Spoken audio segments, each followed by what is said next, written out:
Gold, trusted gold buyers. మీరు తాకట్టు పెట్టిన బంగారాన్ని విడిపించి ఈ రోజు ఉన్న మార్కెట్ ధరకు కొనబడను.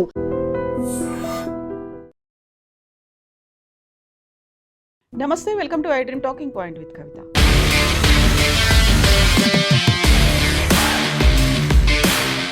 ఆర్టీసీ కార్మికుల సమ్మెలో తీవ్ర విషాదం చోటు చేసుకుంది. ప్రభుత్వం ఆర్టీసీ కార్మికుల సమస్యలను పరిష్కరించాలని డిమాండ్ చేస్తూ వరంగల్ జిల్లా నర్సంపేట ఆర్టీసీ డ్రైవర్ కోలా శంకర్ గౌడ్ నిన్న ఆత్మహత్య యత్నం చేశారు. ఈ రోజు తెల్లవారుజామున ఆయన మరణించారు. బస్ స్టేషన్లోనే ఒంటిపై పెట్రోల్ పోసుకొని నిప్పంటించుకున్నాడు శంకర్ గౌడ్. ప్రయాణికులు, కార్మికులు వెంటనే మంటలు ఆర్పి ఆసుపత్రికి తరలించారు. శంకర్ గౌడ్ పరిస్థితి విషమంగా ఉందని డాక్టర్లు నిన్ననే తెలిపారు. ఎంజీఎం నుంచి ఆ తర్వాత కంచన్బాగ్ డిఆర్డీఓకి ఆయన్ని తరలించారు. తమ సమస్యలు పరిష్కరించాలంటూ వరంగల్ జిల్లా నర్సంపేటలో ఆర్టీసీ డ్రైవర్ కోలా శంకర్ గౌడ్ ఆత్మహత్యాయత్నం చేస్తే అది తీవ్ర విషాదానికి దారితీసింది.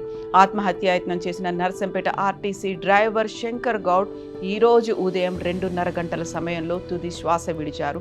గురువారం మధ్యాహ్నం 3 గంటల సమయంలో తోటి కార్మికులతో కలిసి టీ తాగేందుకు సమ్మె శిబిరం నుంచి శంకర్ గౌడ్ బయటికి వెళ్లారు. కాసేపటి తర్వాత ఒక బాటిల్లో పెట్రోల్ తీసుకుని బస్టాండ్లోకి వచ్చారు. ఆర్టీసీ కార్మికుల సమస్యలను ప్రభుత్వం వెంటనే పరిష్కరించాలని నినాదాలు చేస్తూ పెట్రోల్ను ఒంటిపై పోసుకొని నిప్పంటించుకున్నారు. అలా మంటల్లో కాలుతూనే పక్కనే ఉన్న బస్ డిపో వైపు పరుగులు తీశారు. అది చూసిన ప్రయాణికులు, కార్మికులు, పోలీసులు మంటలు ఆర్పేసి నర్సంపేటలోని ప్రభుత్వ ఆసుపత్రికి తరలించారు. ఆ తర్వాత వరంగల్ ఎంజీఎంకు తీసుకెళ్లారు. పరిస్థితి విషమంగా ఉండడంతో హైదరాబాద్ కాంచన్బాగ్లో ఉన్నటువంటి అపోలో ఆసుపత్రికి తరలించి చికిత్స అందించారు. ఆయనకు నిన్ననే 80% కాలిన గాయాలయ్యాయని, పరిస్థితి విషమంగా ఉందని డాక్టర్లు తెలిపారు. ఈ నేపథ్యంలోనే విషమించినటువంటి పరిస్థితితో ఈరోజు తెల్లవారుజామున ఆయన మరణించారు. డిపో నుంచి అద్దె బస్సులను బయటకు పంపిస్తున్న తరుణంలో ఆర్టీసీ అధికారులతో శంకర్ గౌడ్ వాగ్వాదానికి దిగారని, ఈ క్రమంలో అధికారులు పరుష పదజాలంతో మాట్లాడడంతోనే శంకర్ గౌడ్ ఆవేదన చెందారని తోటి కార్మికులు తెలిపారు. కార్మికుల సమస్యలను ప్రభుత్వం పట్టించుకోవడం లేదంటూ ఆందోళన వ్యక్తం చేశారు అనేది అక్కడున్నటువంటి ప్రత్యక్ష సాక్షులు వెల్లడించారు. మంటలు ఆర్పిన తోటి కార్మికులు అతన్ని హుటాహుటిన కంచన్బాగ్ డిఆర్డీఓలో ఉన్నటువంటి అపోలో ఆసుపత్రికి కూడా తరలించారు. చికిత్స పొందుతూ ఈరోజు తెల్లవారుజామున ఆయన మృతి చెందారు. శంకర్ గౌడ్ మృతదేహానికి వైద్యులు పోస్ట్ మార్టం నిర్వహించారు. అనంతరం అతని పార్థివ దేహాన్ని కుటుంబ సభ్యులు వారి స్వగ్రామం ఖానాపురం మండలం ముత్తోజిపేటకు తరలించారు. శంకర్కు దివ్యాంగురాలైన భార్య, కుమారుడు, కుమార్తె ఉన్నారు. దీంతో పాటుగా నల్గొండ, ఖమ్మంలలో మరో 2 ఆర్టీసీ డ్రైవర్లు కూడా ఆత్మహత్యాయత్నం చేశారు. ఈ వరుస పరిణామాలతో ఆర్టీసీ కార్మికులు, ఉద్యోగుల్లో తీవ్ర ఆందోళన వ్యక్తమైంది. మరోవైపు సమస్యలను పరిష్కరించడంపై ప్రభుత్వం చిత్తశుద్ధితో ఉందని, ఎలాంటి తొందరపాటు నిర్ణయాలు తీసుకోవద్దని సీఎం రేవంత్ రెడ్డి, మంత్రులు, ఆర్టీసీ కార్మికులు, ఉద్యోగులకు విజ్ఞప్తి చేశారు. ఉన్న ఒక్క ప్రాణాన్ని పోరాడి సాధించుకోవాలి తప్ప ప్రాణం పోతే వచ్చేదేమీ లేదు అంటూ సీఎం రేవంత్ రెడ్డి ఆత్మహత్యాయత్నం చేయొద్దు అనేటువంటి విజ్ఞప్తి కూడా చేశారు. తమ 32 డిమాండ్లు పరిష్కారం అయ్యే వరకు సమ్మె కొనసాగిస్తామని RTC JAC vice chairman Thomas Reddy అన్నారు. 3 ప్రధాన డిమాండ్లను పక్కన పెట్టి 29 అంశాలను పరిష్కరిస్తామని మంత్రి చెప్పిన మాటలతో కార్మికులు కలత చెంది అఘాయిత్యాలకు పాల్పడుతున్నారని ఆర్టీసీ జేఏసీ అంటోంది. సమ్మెలో రోజుకో విధంగా నిరసన కార్యక్రమాలతో ప్రభుత్వం ఒత్తిడి పెంచుతామని ఆర్టీసీ జేఏసీ నిర్ణయం తీసుకుంది.